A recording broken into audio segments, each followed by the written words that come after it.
এটা আমার কাছে লজিক মনে হচ্ছে না যে মার্কেট এত সহজে, ক্রিপ্টো মার্কেট কিংবা ফরেক্স মার্কেট কোনোটাই এত সহজ না যে মার্কেট আমাকে এখানে সেল করার সুযোগ দিল, মার্কেট এদিকে আসলো, আমার অ্যাসেল হিট করলো না, আমাকে টিফি হিট করাইলো।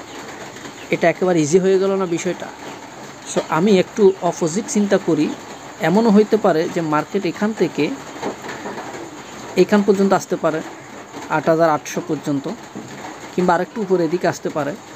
হয়তো এই হাইটা ব্রেক করলো না, যখন মার্কেট এখানে চলে আসবে তখন মানুষের যে এখন যারা রিটেল ট্রেডারদের যে সেলিং যে সেন্টিমেন্ট, এটা ডাইভার্ট হয়ে যাবে। সকলে চিন্তা করবে না মার্কেট এখন যখন এখানে চলে আসবে তখন সবাই বাই করবে, নিচে অ্যাসেল দিবে, উপরে কী করবে, যেহেতু এদিকে আপনারা দেখতে পাচ্ছেন ইন্টারনাল হাই করছে, সবাই চিন্তা করবে এটা লো করছে, আবার একটা হাই করবে, সবাই নিচে অ্যাসেল দিবে, আবার বাই করবে।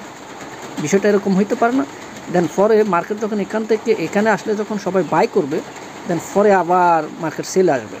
তাহলে কি হয়ে গেল, সকলের বায়ারদেরকে মার্কেট থেকে আউট করে দিবে তখন।